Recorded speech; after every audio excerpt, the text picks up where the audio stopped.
So hey guys, welcome back to another video and I hope कि तुम लोग बहुत ही ज्यादा अच्छे और मजे में होगे। And finally the wait is over, क्योंकि तुम्हारे और मेरे फेवरेट स्टेलर ट्रांसफॉर्मेशन के न्यू एपिसोड आ चुके हैं। तो बिना किसी देर के फटाफट से आज के एक्सप्लेनेशन को शुरू करते हैं। सो होमीज, जैसे कि हमने अब तक देखा है जहाँ पर किनियो अब फाइनली गॉड रियलम में पहुंच जाता है, जहाँ पर उसकी मुलाकात मास्टर जी से होती है, जो कि यहाँ की सारी सिचुएशन के बारे में बताते हैं। इसी के साथ हमें ये भी बताया जाता है कि मिस लियार, यानी कि जिससे किनियो बहुत ही ज्यादा प्यार करता है, उसके फादर उसके मैरिज की प्रिपरेशन कर रहे हैं। लेकिन जैसा कि हम सभी अच्छे से जानते हैं कि उसके दिल में कौन बसता है। हाँ जी, इसी के साथ हम देखते हैं कि किनियो को भी ये न्यूज मिल जाती है और फिर इतने टाइम बाद फाइनली किनियो और मिस जियांगली एक दूसरे से मिलते हैं, जिसके बाद ये दोनों बहुत सारा क्वालिटी टाइम एक दूसरे के साथ स्पेंड करते हैं। और फिर फाइनली किनियो डिसाइड करता है कि वो यहाँ से भागेगा नहीं, बल्कि सबका सामना करके मिस लियार को जीतेगा। और आगे तो हमारे एपिसोड की स्टार्टिंग होती है और हमें होली एम्परर पैलेस का सीन दिखाया जाता है, जहाँ पर होली एम्परर बैठा होता है। इसी दौरान वहाँ पर उसका एक सर्वेंट भी आता है, जो यहाँ पर किनियो का एक मैसेज लाया होता है, जिसे रीड करते हुए होली एम्परर कहने लगता है कि किनियो ने बहुत सारे ऑर्डिनरी मटेरियल्स की डिमांड की है, जो कि बहुत ही ज्यादा स्ट्रेंज है। जिस पर उसका सर्वेंट कहता है कि हाँ, आपने सही कहा, और सबसे ज्यादा स्ट्रेंज बात यह है कि इससे पहले हमारे स्टॉक में जितने भी ऑर्डिनरी मटेरियल्स थे, वो उन्हें पहले ही यूज कर चुका है। जो सुनकर हम देखते हैं होली एम्परर उसे जवाब देते हुए कहता है कि लगता है कि वो अपने इक्विपमेंट रिफाइनिंग में बहुत ही ज्यादा माहिर हो चुका है, लेकिन फिलहाल के लिए वो जो भी मांग रहा है उसे लेने दो, क्योंकि अब वो फाइनली हमारे 3 हॉल में से एक हॉल का मास्टर बन चुका है। इसी के साथ हम देखते हैं कि वो सर्वेंट वहाँ से चला जाता है कि तभी यहाँ पर होली एम्परर की वाइफ आ जाती है और वो आते साथ ही कहने लगती है कि योर मैजेस्टी, क्या आप अभी भी रिवॉर्ड को लेकर परेशान हैं? जिस पर वो कहने लगता है कि मैं होली एम्परर हूँ, तो जाहिर है मुझे होना ही चाहिए। भले ही मैं एक होली एम्परर हूँ, लेकिन मैं फिर भी एक टॉप ग्रेड के वेपन को प्रोड्यूस नहीं कर सकता, और ये कितनी ज्यादा अजीब बात है। इसी वजह से मुझे उसकी हेल्प लेनी पड़ रही है। इसी के साथ वो कहने लगता है कि मेरा ओल्ड सबऑर्डिनेट नुआन यूचेंग ने मुझे एक लेटर भी लिखा है, जिसके अकॉर्डिंग कि अगर मैं उसे एक हाई क्वालिटी का टॉप ग्रेड वेपन दे दूं, तो मुझे यकीन है कि वो फिर उस चीज को मुझसे एक्सचेंज कर लेगा। इसी के साथ वो दोनों एक ओयूजी नाम के पर्सन के बारे में बात करते हैं, जो कि बहुत ही ज्यादा पावरफुल है। साथ ही होली एम्परर कहता है कि मैंने उसको इन्वाइट किया है कि वो यहाँ पर आकर हमारे साथ प्रैक्टिस करे। जिस पर उसकी वाइफ बताती है कि पर वो तो बहुत ही ज्यादा पावरफुल है। जिस पर होली एम्परर बताने लगता है कि हाँ, सिर्फ गॉड रियलम में ओयूजी और दुआन वू फेंग, ये दोनों ही इकलौते ऐसे लोग हैं जो कि टॉप ग्रेड के डिवाइन वेपन के लेवल तक पहुंच सकते हैं। लेकिन तुम भूलो मत कि इस पर हमारे पास किनियो भी है, इसीलिए मुझे उम्मीद है कि इस रेयर अपॉर्चुनिटी में किनियो अपनी काबिलियत को जरूर साबित करेगा और मुझे शर्मिंदा नहीं होना पड़ेगा। इसी के साथ सीन शिफ्ट होता है और हम मिस लियार और किनियो को देखते हैं, जहाँ पर वो दोनों साथ बैठकर टाइम स्पेंड कर रहे होते हैं। इसी दौरान किनियो मिस लियार को सारी बातें बता देता है कि कैसे होली एम्परर चाहते हैं कि वो आने वाले कंपटीशन में, जो कि की रिफाइनिंग से रिलेटेड होने वाली है, तो वो उसमें हिस्सा ले और इस कंपटीशन में हिस्सा लेकर वो अपने सीनियर को बहुत ही पास से ऑब्जर्व करे। जिस पर मिस जियांगली यानी कि मिस लियार उसे बताने लगती है कि इस कंपटीशन में तो शायद ओयूजी भी हिस्सा लेंगे, और जिसका मतलब ये कि होली एम्परर को तुमसे बहुत ही ज्यादा उम्मीद है। जिस पर किनियो भी उसकी बात को सुनकर थोड़ी देर के लिए सीरियस हो जाता है और फिर हम देखते हैं कि मिस लियार उसे कहने लगती है कि क्या तो फिर मुझे यहाँ से चले जाना चाहिए, ताकि तुम अपनी प्रैक्टिस में फोकस कर सको। जिस पर किनियो खड़ा हो जाता है और उसका हाथ पकड़ते हुए कहता है कि तुम इन सब की फिक्र मत करो, क्योंकि चाहे जो हो जाए, अब कोई भी चीज हमें एक दूसरे से अलग नहीं कर सकती। इसी के साथ हमें नेक्स्ट मॉर्निंग का सीन दिखाया जाता है, जहाँ पर किनियो होली एम्परर के पैलेस पर पहुंच जाता है, जहाँ पर उसकी मुलाकात लियू शुई से होती है, जो कि यहाँ पर किनियो को देखकर बहुत ही ज्यादा खुश हो जाता है। जिस पर किनियो कहने लगता है कि लगता है होली एम्परर ने तुम्हें भी इस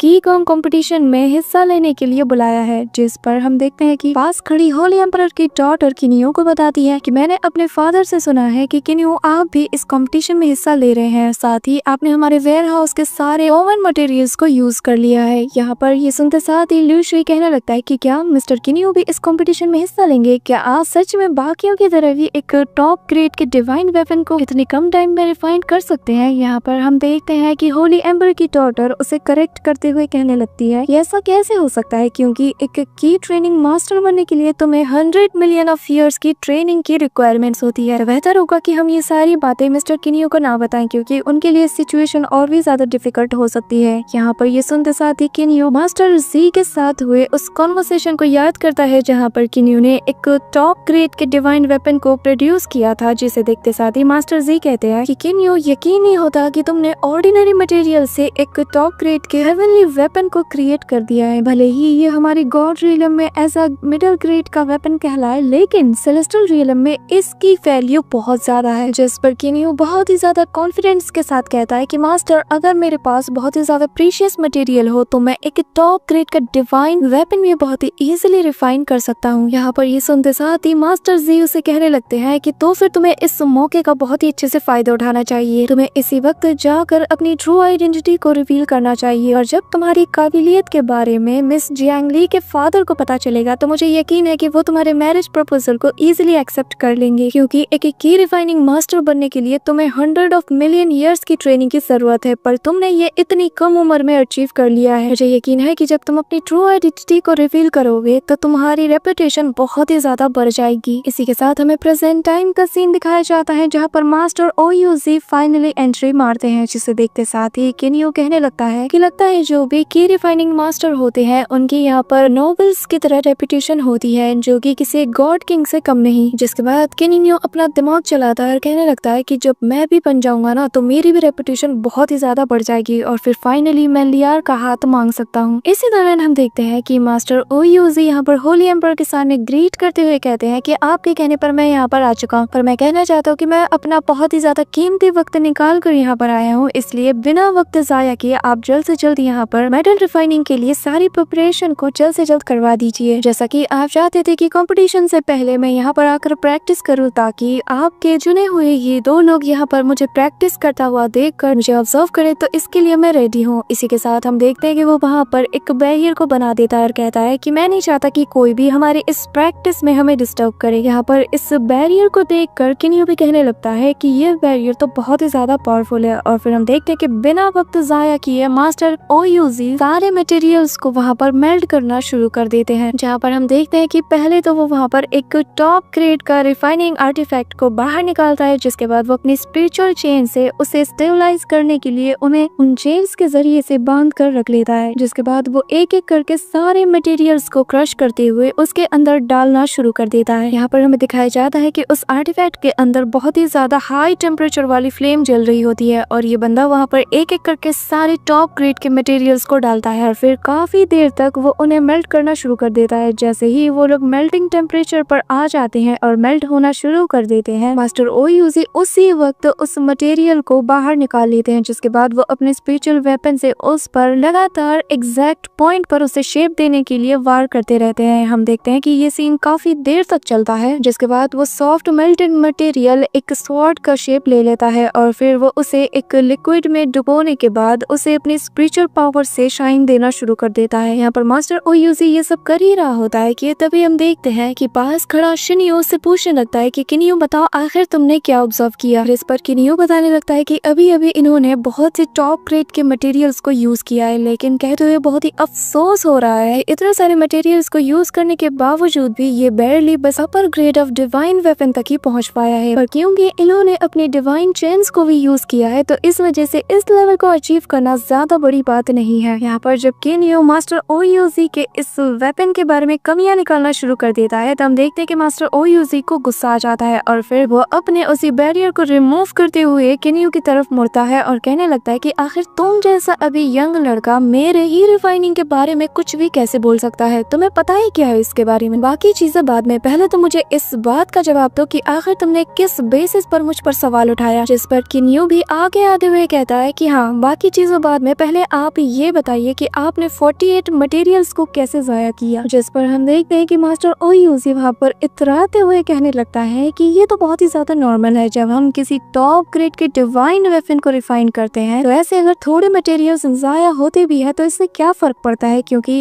एट द एंड जो चीज हम अचीव करते हैं वो इसके लिए वर्थ इट था। जिसके बाद वो उस स्वॉर्ड को अपने हाथ में लेते हुए कहता है कि जरा इसमें नजर डालो, ये एक टॉप ग्रेड का डिवाइन वेपन है, ये इतना ज्यादा पावरफुल है कि इसके लिए 48 क्या अगर 100 मटेरियल्स भी जाया हो तो कोई बड़ी बात नहीं। यहाँ पर हमें साफ नजर आता है कि मास्टर ओयूजी को अपने की रिफाइनिंग में बहुत ही ज्यादा गुरूर था, वो बार बार अपने इस रिफाइन किए हुए वेपन की तारीफों में लगा रहता है। इसी दौरान हम देखते हैं कि किन्यू उससे कहने लगता है जिस टाइप के वेपन को अभी अभी आपने रिफाइन किया है उसे शेन पिटियान कहते हैं, जिन्हें की 2 लेवल में डिवाइड किया जाता है, एक होता है लो और दूसरा होता है हाई। तो मैं आपसे रिक्वेस्ट करना चाहता हूँ कि प्लीज आप मुझे बताइए कि क्या आपका ये वेपन जिसके लिए आपने इतने सारे मटेरियल्स को वेस्ट कर दिया कि ये वेपन सान लियू लिंगबाओ के बराबर है। जिस पर मास्टर ओयूजी कहने लगता है कि मेरे पास कोई भी ब्लैक स्टोन नहीं था, लेकिन अगर मेरे पास तियानयुन स्टोन होता तो मैं इजीली इसे रिप्लेस कर देता, जिससे इसकी पावर पहले से कई गुना ज्यादा इंक्रीज हो जाती। पर ये सब छोड़ो, आखिर इन सब का मेरे वेपन से क्या लेना देना? तुम आखिर मेरे रिफाइनिंग मेथड पर कैसा सवाल उठा सकते हो? यहाँ पर हम साफ देख सकते हैं कि मास्टर ओयूजी किनियो के सवालों से बच रहा होता है और यहाँ पर किनियो भी कम नहीं था। हम देखते हैं कि किनियो से साफ साफ कहने लगता है कि ठीक है, आप मुझे यही बता दीजिए कि आपके इस डिवाइन वेपन की पावर कितनी है। यहाँ पर ये सुनते साथ ही हम देखते हैं कि मास्टर ओयूजी की बोलती बंद हो जाती है और फिर वो किनियो से कहने लगता है कि सवाल उठाना बहुत आसान है और मैं नहीं जानता कि आखिर तुम किस बेसिस पे ये सब कह रहे हो, लेकिन अगर तुम्हें लगता है कि मैंने जो अभी अभी रिफाइन किया है वो पावरफुल नहीं है तो तुम सेम मटेरियल का यूज करो, सेम मेथड का यूज करो। नहीं रुको, तुम अपने मेथड का यूज करो और फिर मैंने जो वेपन को अभी अभी रिफाइन किया है इससे भी ज्यादा पावरफुल और स्ट्रॉन्ग वेपन को रिफाइन करके दिखाओ, तभी मैं तुम्हारी किसी बात को सीरियसली लूंगा। यहाँ पर हम देखते हैं कि किनियो बहुत ही ज्यादा कॉन्फिडेंट में होता है। वो कहने लगता है कि ठीक है, मैं आपके लिए यहाँ पर एक वेपन को प्रैक्टिस करके दिखाता हूँ। ये कहते साथ ही हम देखते हैं कि वो मैदान में आगे आ जाता है, जिसके बाद एम्परर भी वहाँ पर बैठकर उन दोनों की बातें सुनता है और फिर एम्परर सेम मटेरियल्स किनियो के लिए भी वहाँ पर ला देता है, जिसे देखते साथ ही किनियो कहने लगता है कि मुझे इतने सारी की जरूरत नहीं, मेरे लिए बस आधे ही काफी होंगे। यहाँ पर मास्टर ओयूजी उसके इस कॉन्फिडेंट को देखते साथ ही कहते हैं कि ये तो पागल हो चुका है, जरा मैं भी देखो कि वो इन आधे मटेरियल से क्या ही बनाता है। जिसके बाद हम किनियो को देखते हैं जहाँ पर वो अपने फॉर्मेशन को पहले क्रिएट करता है, जिसके बाद वो अपने बॉडी के अंदर एनर्जीज को गैदर करता है और फिर वो अपनी 9 नीदरवर्ल्ड पर्पल फ्लेम को यूज करना शुरू कर देता है। यहाँ पर किनियो के 9 नीदरवर्ल्ड पर्पल फ्लेम को देखकर मास्टर ओयूजी भी हैरानी के साथ कहता है कि इसके पास तो बहुत ही अच्छा फ्लेम कंट्रोल है। जिस पर पास खड़ा उसका असिस्टेंट कहने लगता है कि शायद आपने सर किनियो के बारे में अभी भी कुछ भी नहीं सुना है और मुझे डर है कि कहीं वो यहाँ पर हमें शर्मिंदा ना कर दे। जिस पर मास्टर ओयूजी को अभी भी यही लग रहा होता है कि ऐसा हो ही नहीं सकता और वो अपने असिस्टेंट से कहता है कि फ्लेम पर कंट्रोल होना अलग बात है और एक वेपन को डिवाइन लेवल तक रिफाइन करना अलग बात है। इसी दौरान हम किनियो को देखते हैं जहाँ पर वो अपनी स्पिरिचुअल एनर्जीज का भी यूज करना शुरू कर देता है और फिर उन सारे मेटल्स को आपस में कंबाइन करके उन्हें मेल्ट करने में लग जाता है। जिसके बाद वो अपने हैमर से उन्हें पीटना भी शुरू कर देता है और फिर वो उसके पीटने की स्पीड को बहुत ही ज्यादा इंक्रीज कर देता है, जो देखकर बाकी सब भी शॉक्ड रह जाते हैं। और फिर हम देखते हैं कि सेकंड्स में ही जो मटेरियल अभी सॉफ्ट फॉर्म में था वो एकदम से एक स्वॉर्ड के फॉर्म में आ जाता है, जो देखते साथ ही मास्टर ओयूजी से कहने लगता है कि सच सच बताओ आखिर तुम कितने सालों से की रिफाइनिंग को प्रैक्टिस कर रहे हो। जिस पर किनियो से बताता है कि मैं मिलियन ऑफ ईयर से की रिफाइनिंग की प्रैक्टिस कर रहा हूँ। जिस पर मास्टर ओयूजी बताता है कि तो फिर तो तुमने अभी कुछ भी नहीं जाना, क्योंकि मैं ट्रिलियन ऑफ ईयर से इसको प्रैक्टिस कर रहा हूँ। यहाँ पर किनियो उसकी बात का इस वक्त कोई जवाब नहीं देता और वापस से अपने उसी वेपन को रिफाइनिंग करने में लग जाता है। जिसके बाद किनियो एक सेकंड स्टेप को करता है, जिसके अकॉर्डिंग वो उस स्वॉर्ड के अंदर यिन और यांग एनर्जी को डालता है। इसी के साथ वो सेकंड और लास्ट स्टेप की तरफ बढ़ता है, जिसके अकॉर्डिंग वो उसमें फॉर्मेशन के पैटर्न को ऐड करता है, जो कि सोल इम्प्रिंट के तौर पर काम आता है। यहाँ पर हमें ये भी बताया जाता है कि ये स्टेप बहुत ही ज्यादा इम्पोर्टेंट है, क्योंकि इससे हमें बताया जाता है कि उस वेपन के अंदर एक कॉन्शियसनेस या फिर एक विल को इमिट करने जैसा होता है। जिसके साथ ही हम देखते हैं कि फाइनली किनियो का वो टॉप ग्रेड का डिवाइन वेपन बनकर रेडी हो जाता है और फिर वो इसे मिस्टर ओयूजी की तरफ थ्रो करते हुए कहता है कि जरा बताइए कि मेरे टॉप ग्रेड डिवाइन वेपन के बारे में आपका क्या ख्याल है। यहाँ पर हम देखते हैं कि मिस्टर ओयूजी उसके वेपन को देखकर बहुत ही ज्यादा शॉक्ड हो जाते हैं। वो देखते हैं कि इसमें बहुत से रेयर इफेक्ट्स भी डाले गए हैं, जो कि इतने कम मटेरियल में डालना बहुत ही ज्यादा मुश्किल है और ये इतना ज्यादा रेयर है कि ये ऑलमोस्ट होंगमिंग लिंगबाओ के करीब है। और जैसा कि कहा जाता है कि तारीफ वो जो दुश्मन करे, यहाँ पर इसके मुंह से इतनी ज्यादा तारीफ सुनकर किनियो भी बहुत ही ज्यादा खुश हो जाता है। लेकिन यहाँ पर मास्टर ओयूजी तुरंत ही किनियो से कहने लगते हैं कि तुम्हारी अगर क्वालिफिकेशन के हिसाब से देखा जाए तो इतने हाई ग्रेड के वेपन को तुम्हारे लिए रिफाइन करना नामुमकिन है। जिस पर हम देखते हैं कि प्रिंसेस उससे कहने लगती है कि जो भी आपने देखा आपकी नजरों के सामने हुआ, तो यहाँ पर कुछ भी गलत कैसे हो सकता है। जिस पर हम देखते हैं कि मास्टर ओयूजी किनियो से कहने लगता है कि ये कितना ज्यादा पावरफुल है, इसका तो मुकाबला करने के बाद ही पता चलेगा। जिस पर हम देखते हैं कि किनियो भी राजी हो जाता है और फिर वो वहाँ पर योंगजी को बुला लेता है और उसे अपना वेपन देते हुए कहने लगता है कि हाँ आपने सही कहा, मुकाबले से ही पता चलेगा कि किसका वेपन ज्यादा पावरफुल है। जिस पर हम देखते हैं कि यहाँ पर एम्परर भी राजी हो जाता है और फिर मास्टर ओयूजी अपने असिस्टेंट जोंगडिंग को अपना वो रिफाइंड किया हुआ वेपन दे देता है। इसी इसी के साथ हम देखते हैं कि वो दोनों ही एक ऐसी जगह पर आ जाते हैं जो कि पूरी तरीके से सुनसान था, जहाँ पर दोनों के ही हाथ में अपने अपने वेपन्स होते हैं और यहाँ पर सभी लोग उनको देख रहे थे। यहाँ पर जाओ दिंग और योंगजी आमने सामने खड़े होते हैं, जिसके बाद वो दोनों ही अपने अपने वेपन्स के साथ एक दूसरे पर अटैक करना शुरू कर देते हैं, जहाँ पर हम देखते हैं कि इन दोनों के बीच क्लोज कॉम्बैट शुरू हो जाता है और फिर जाओ दिंग उस पर भारी पड़ता हुआ नजर आता है। इन दोनों के बीच इतना ज्यादा इंटेंस बैटल होता है कि बीच बीच में हम देखते हैं कि जाओ दिंग उसे मॉक करना भी शुरू कर देता है कि तुम्हें क्या लगता है कि तुम मुझसे जीत पाओगे? मैं पहले से ही एक गॉड लेवल पर हूँ और ऊपर से अब तो मेरे पास ये डिवाइन वेपन भी है। योंगजी उससे कुछ नहीं कहता और बस उसके अटैक से डॉज करने की कोशिश करता है, लेकिन इसी दौरान जाओ दिंग उस पर एक पावरफुल सा अटैक कर देता है, जिससे उसके मुंह से खून निकलना शुरू हो जाता है। यहाँ पर किन यू भी उसके लिए थोड़ा परेशान हो जाता है, लेकिन वो ज्यादा कुछ रिवील नहीं करता। यहाँ पर उन दोनों की फाइट को देखकर और स्पेशली जाओ दिंग को उस पर भारी पड़ता हुआ देखकर मास्टर ओयूजी यहाँ पर अपने आर्टिफैक्ट की तारीफ करते हुए कहने लगता है कि मैंने जो डिवाइन वेपन को अभी अभी रिफाइन किया है वो बहुत ही ज्यादा पावरफुल है, यहाँ तक कि अभी तो इसने इसकी ट्रू पावर को भी यूज नहीं किया। जिसके नेक्स्ट सीन में हम देखते हैं कि यहाँ पर जाओ दिंग उस वेपन की पावर को यूज करने में लग जाता है। जिसके नेक्स्ट सीन में हम देखते हैं कि वो अपने हाथों में बहुत सी एनर्जीज को कलेक्ट करके वहाँ पर बहुत से थंडर क्लस्टर्स को बना देता है, जिससे बहुत ही पावरफुल लाइटनिंग एनर्जी योंगजी पर एक के बाद एक गिरना शुरू हो जाती है, जिससे योंगजी बचने की पूरी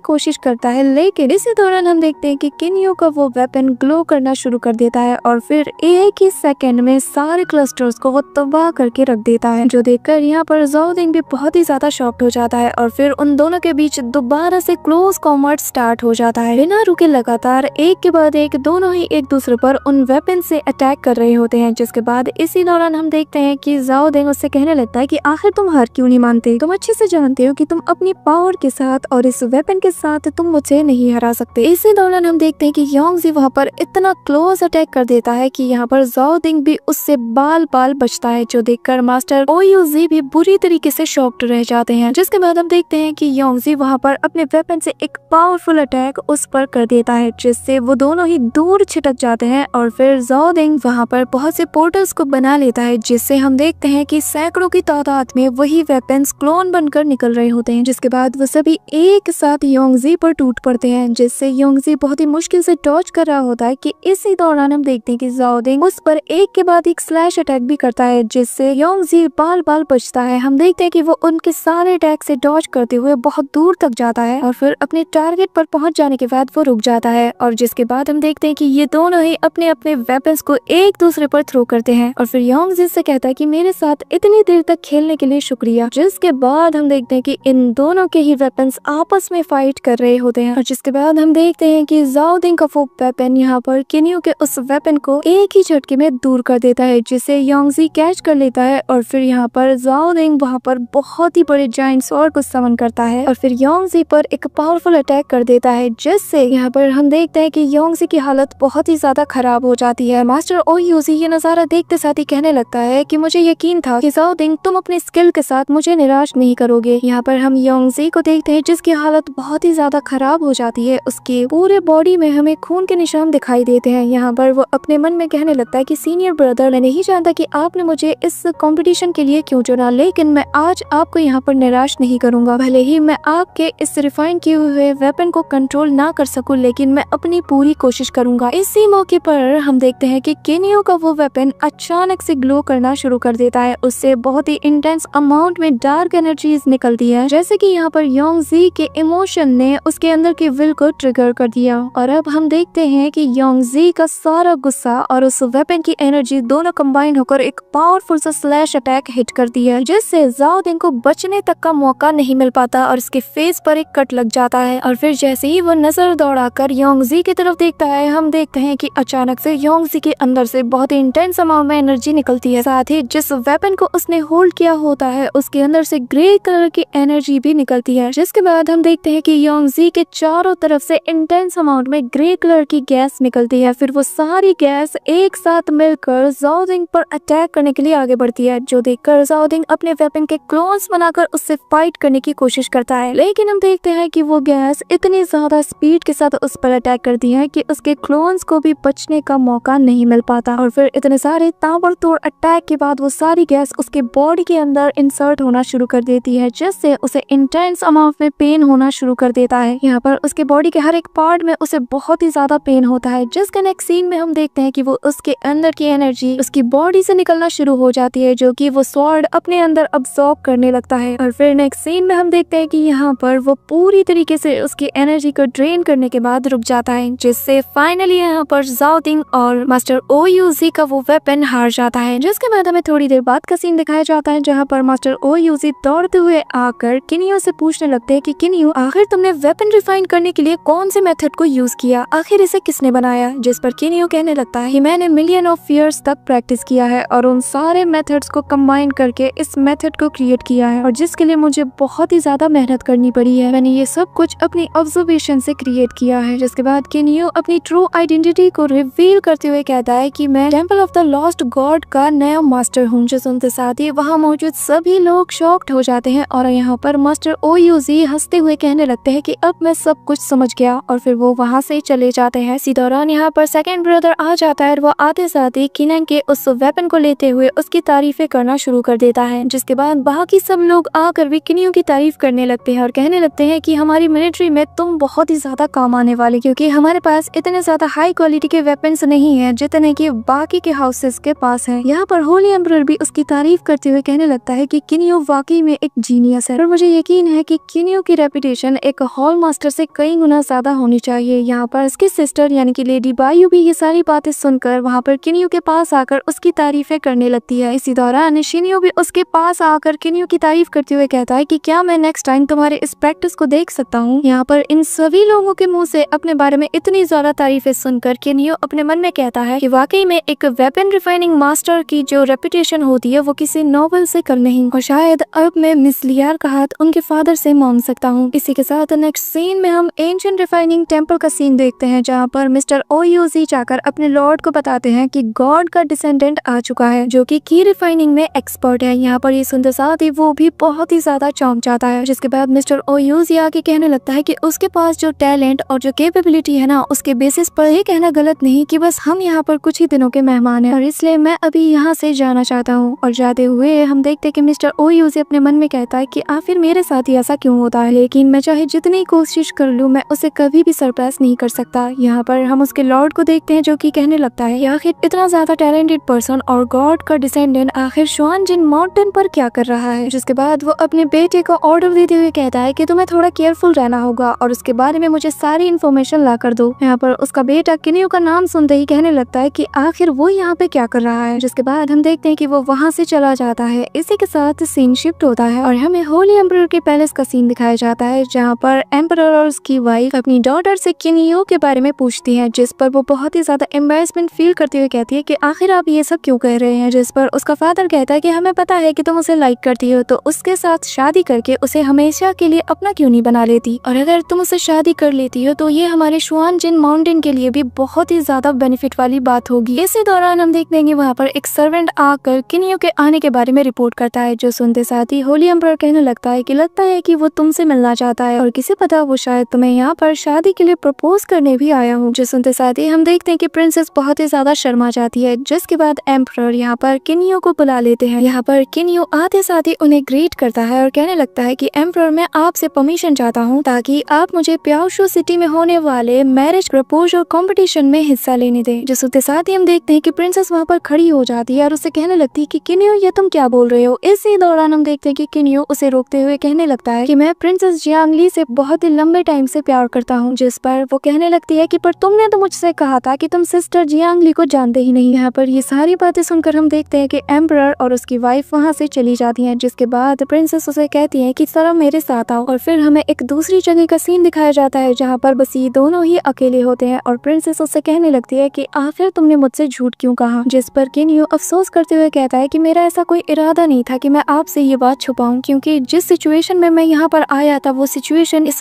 बात के लिए बिल्कुल भी सूटेबल नहीं थी कि मैं यहाँ पर अपने रिलेशनशिप को रिवील करूँ। जिस पर प्रिंसेस उससे कहती है कि मैं जानती हूँ कि तुम नाटक कर रहे हो, तुम्हें बस ये मैरिज प्रपोजल जीत कर गॉड का टाइटल लेना। जिस पर किनियो बताने लगता है कि ऐसा बिल्कुल नहीं है, मैं मिस लियार यानी कि मिस जियांगलिन से तब मिला था जब मैं बहुत ही ज्यादा यंग था, पर बाद में उन्हें जबरदस्ती मुझसे दूर किया गया और उन्हें अपने होम टाउन में ले जाया गया। मैंने उसे ढूंढने के लिए बहुत सी हार्डशिप का सामना किया है और तब जाकर मैं यहाँ पर आपके सामने खड़ा हूँ। मैंने बस उसे पाने के लिए लिए आज तक ही सब कुछ किया है। यहाँ पर ये सुनते साथ ही वो पास्ट के उन सभी सीन्स को याद करती है जहाँ पर वो बार बार किन्यू को अपने करीब लाने के लिए उसके साथ प्रैक्टिस करना, उसके साथ कहीं पर जाने का प्लान बनाती है, लेकिन किन्यू बार बार उसे रिजेक्ट करता था। और फिर हमें प्रेजेंट टाइम का सीन दिखाया जाता है जहाँ पर प्रिंसेस जिन भी ये बात नोटिस करते हुए कहती है कि मैं कितनी ज्यादा बेवकूफ थी, तो मुझे हमेशा से ही रिजेक्ट करते आते थे लेकिन मैंने कभी इस पर ध्यान ही नहीं दिया। यहाँ पर वो ये सारी बातें अपने मन में कह रही होती है और फिर वो फाइनली किन्यू से कहती है कि जाओ और मुझे अकेला छोड़ दो, जिस पर किन्यू उन्हें रिस्पेक्टफुली ट्रीट करते हुए वहाँ से चला जाता है। और उसके जाते साथ ही हम देखते हैं कि प्रिंसेस जिन बहुत ही ज्यादा अपसेट हो जाती है और वो रोने लगती है। So that's it for today guys. I hope कि तुम सबको आज की ये वीडियो बहुत ही ज्यादा पसंद आई होगी। अगर हाँ तो वीडियो को लाइक करना, चैनल पे नए हो तो सब्सक्राइब करना और इसका नेक्स्ट पार्ट जल्दी आने वाला है। तो मिलते हैं नेक्स्ट वीडियो में, तब तक के लिए बाय।